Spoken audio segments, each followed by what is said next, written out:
వెళ్తుంటారు మీరు సేమ్ కాలేజ్కి ఎక్కువ సార్లు వెళ్తుంటారా ఒకే సంవత్సరంలో లేదా ఒకేసారి వెళ్తుంటారా? అది వాళ్ళు మాట్లాడుకునే ప్యాకేజ్ బట్టి ఉంటుంది సార్.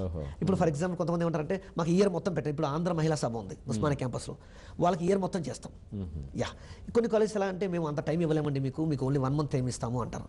సో దీంట్లో మేము సెట్ చేసుకుంటాం. అంటే ఫస్ట్ ఎలా స్టార్ట్ చేస్తామంటే సార్, ఏ కాలేజ్కి వెళ్ళినా ఒక ట్రైనింగ్ అసెస్మెంట్ ఒకటి చేస్తాం సార్. అంటే అసలు ట్రైనింగ్ స్టూడెంట్స్కి ఒక అంటే మా దగ్గర ఒక ప్యాటర్న్ ఉంటుంది. ఒక ఎగ్జామ్ కండక్ట్ చేస్తాం స్టూడెంట్స్ అందరికీ. కండక్ట్ చేసి స్టూడెంట్ ఏ ఏరియాస్ వీక్ ఉన్నాడు, ఫర్ ఎగ్జాంపుల్ ఎక్కువ శాతం ఇంగ్లీష్లో వీక్ ఉన్నారంటే ఫోకస్ ఆ గ్రూప్కి ఇంగ్లీష్ మీద ఎక్కువ ఫోకస్ చేస్తాం. కాన్ఫిడెన్స్ తక్కువ ఉంది, ఈ గ్రూప్ మొత్తానికి కాన్ఫిడెన్స్ తక్కువ ఉందంటే కాన్ఫిడెన్స్ బిల్డింగ్ మీద చేస్తాం. సో ఏ ఏరియాస్లో ట్రైనింగ్ ఇంపార్టెంట్ ఫస్ట్ మేము అసెస్మెంట్ మేనేజ్మెంట్కి ఇస్తాం. బేస్డ్ ఆన్ దట్ మేము అవర్స్ ప్లాన్ చేసుకుంటాం. ఇన్ అవర్స్ వీళ్ళకి ఇంగ్లీష్, ఈ గ్రూప్ అంతా ఇంగ్లీష్ మీద వీక్ ఉన్నారు కాబట్టి వీళ్ళకి ఇంగ్లీష్ మీద ఎక్కువ అవర్స్ చేద్దాం. ఈ గ్రూప్ వీళ్ళకి కాన్ఫిడెన్స్ తక్కువ ఉంది కాబట్టి దీని మీద చేద్దాం. వీళ్ళందరికీ యాప్టిట్యూడ్ రిటర్న్ టెస్ట్లో చాలా కాన్ఫిడెన్స్ తక్కువ ఉంది కాబట్టి దీని మీద చేద్దాం అని చెప్పేసి మేము ఒక ప్రోగ్రామ్ ఇచ్చేస్తాం వాళ్ళకి. దాన్ని బట్టి అది ఇయర్లీ 2 times వెళ్ళడమా, ఒకసారి వెళ్ళి కంప్లీట్ చేసుకొచ్చేయడం అంతా మేము స్పాట్లో డిసైడ్ చేస్తాం. ఓకే, ముఖ్యంగా విలేజ్ బ్యాక్గ్రౌండ్ ఉన్న వాళ్ళు చిన్న చిన్న విషయాల్లో సూసైడ్ కమిట్ కావడం కానివ్వండి, లేకపోతే తల్లిదండ్రుల మీద ఎక్కువ నెగిటివ్ పెంచుకోవడం కానివ్వండి, డిప్రెషన్కి లోన్ అవటం, ఇలాంటి సమస్యలు ఎక్కువగా వస్తున్నాయి. అలాంటి వాళ్ళు డీల్ చేసేటప్పుడు ఎలాంటి కేర్ తీసుకుంటారు మీరు? అంటే బేసిక్గా ఇక్కడ ఏంటంటే సార్, అసలు ప్రాబ్లం ఎక్కడ వస్తుందంటారు? ప్రాబ్లం ఎక్కడ వస్తుందంటే సార్, కరెక్ట్ స్టూడెంట్స్కి కరెక్ట్ గైడ్లైన్స్ లేకపోవడం ప్రాబ్లం సార్. అంటే ఫర్ ఎగ్జాంపుల్ చాలా ఇంజనీరింగ్ కాలేజ్లో ఫ్యాకల్టీ 100కి 98, 99 మార్క్స్ తెచ్చుకునేవాడు కూడా వెంటనే ఏదైనా చిన్న ప్రాబ్లం వస్తే చచ్చిపోతున్నాడు. ఎస్. ఇప్పుడు జనరేషన్లో ఏమైందంటే సార్, చాలా చాలా చాలా వాళ్ళకి ఎలా అయిపోతుందంటే, అంటే మీకు చిన్న ఎగ్జాంపుల్ చెప్తాను. రీసెంట్గా నేను మా మదర్ సూపర్ మార్కెట్కి వెళ్ళాం. సూపర్ మార్కెట్కి వెళ్తే సూపర్ మార్కెట్లో మా మదర్తో పాటు నాకు ఎక్కువ ఇంట్రెస్ట్ అనమాట. ఏ కొత్త ఏమైనా ఇంట్లో ట్రై చేస్తుంటా, కుకింగ్ అవన్నీ ఎక్కువ చేస్తుంటా ఇంట్లో. సో మా మదర్తో పాటు వెళ్తే అక్కడ ఏం జరిగింది అంటే, ఒక లేడీ చిన్న పాపని, ఒక 11 months పాప సార్, పాపని కూర్చోబెట్టి సీట్లో తోసుకుంటూ వస్తుంది. తోసుకుంటా she is doing the shopping అనమాట, అన్ని చేసుకుంటా తీస్తుంది. ఆమె తోసుకుంటూ వస్తుంటే ఏం జరిగిందంటే, పాప గట్టి ఏడుస్తుంది. ఆ పాప ఎంత గట్టిగా ఏడుస్తుందంటే, సూపర్ మార్కెట్లో చిన్న పాప ఏడ్చేసరికి అందరు కాన్సన్ట్రేషన్ పాప మీద ఉందన్నమాట. అయ్యో చిన్న పాప ఏడుస్తుందని.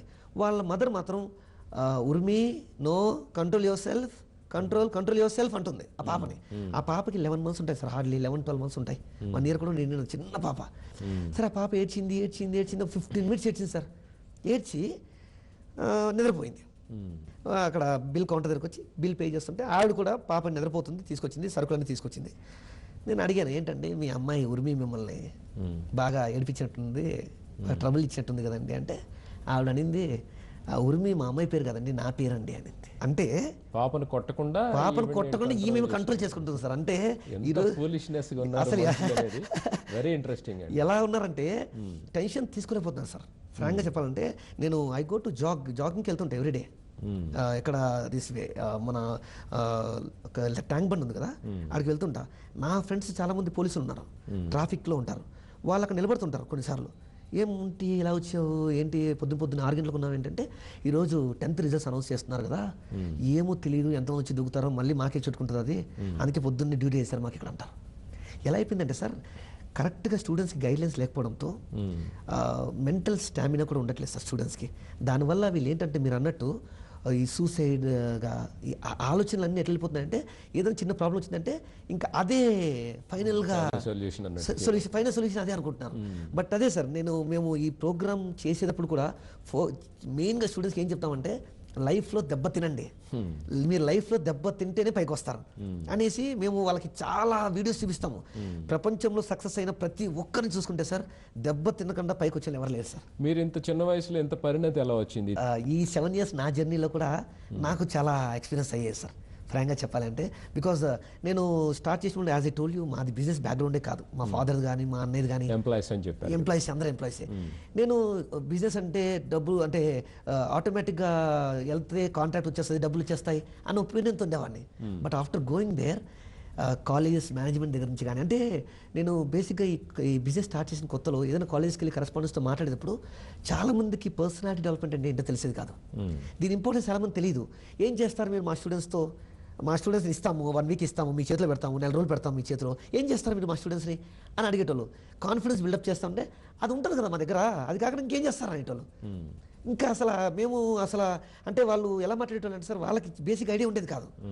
ఇక్కడ ప్రాబ్లం ఎక్కడ వస్తుందంటే సార్, ఈ మన రాష్ట్రంలో ముఖ్యంగా ప్రాబ్లం ఎక్కడ వస్తుందంటే ఇన్ఫర్మేషన్ చాలా మంది చాలా తక్కువ ఉంది సార్. నేను మీరు అన్నారు ఇందాకలా మీకు ఎలాంటి లైఫ్లో ఎలాంటి దెబ్బలు పడ్డాయని. నా దెబ్బలు ఇక్కడి నుంచి స్టార్ట్ అయ్యాయి సార్ ఫ్రాంక్గా చెప్పాలంటే. ఎందుకంటే వాళ్ళతో వెళ్ళి మాట్లాడేటప్పుడు మాకు ఈ సబ్జెక్టే తెలియదు అనేటోళ్ళు. అదే నాకు పెద్ద దెబ్బ అనిపించేది. ఎంత హోప్తో వెళ్ళి మీ స్టూడెంట్స్ని ఇంటర్వ్యూకి రేపు పొద్దున్న సెలెక్ట్ చేసి మేము ముందు కూర్చోబెడతామండి. రేపు పొద్దున్న మీకు లాస్ట్ ఇయర్ ఎన్ని ప్లేస్మెంట్స్ అయ్యి 30 ప్లేస్మెంట్స్ అయ్యాయి కదా, ఈసారి 100 ప్లేస్మెంట్ గ్యారంటీ ఇస్తాం అనేటోళ్ళం. అది ఎలా చేస్తారని అనేటోళ్ళు. మీరు మాకు వదిలేయండి, దీంట్లో చాలా టాపిక్స్ ఉంటాయి. కాన్ఫిడెన్స్ బిల్డింగ్ అని ఉంటుంది, మోటివేషన్ ఉంటుంది, కమ్యూనికేషన్ స్కిల్స్ అని ఉంటాయి, లీడర్షిప్ అని ఉంటుంది, పాజిటివ్ యాటిట్యూడ్ ఉంటుంది. ఇవన్నీ డెవలప్ చేస్తామంటే బేసిక్ వాళ్ళకి తెలియదు సార్. వాళ్ళు కాల్ చేస్తామండి, మేము కాల్ చేస్తాం మీరు వెళ్ళండి అనేటోళ్ళు. మేము కాల్ చేస్తే సరిగ్గా మాట్లాడేవాళ్ళు కాదు, సరిగ్గా రెస్పాన్స్ ఇచ్చేవాళ్ళు, ఫోన్లు కట్ చేసేసేవాళ్ళు. ఇక్కడే కాదు సార్, బేసిక్గా వేరే విషయాలు కూడా చూసుకుంటే చాలా చాలా చాలా చాలా దెబ్బలు పడి నేను ఈరోజు నిజంగా ఈ ఐటీ కర్ నా కంపెనీని నెంబర్ 1 పొజిషన్లోకి తీసుకొచ్చానంటే దీని బ్యాక్ మాత్రం చాలా హార్డ్షిప్స్ ఉన్నాయి సార్.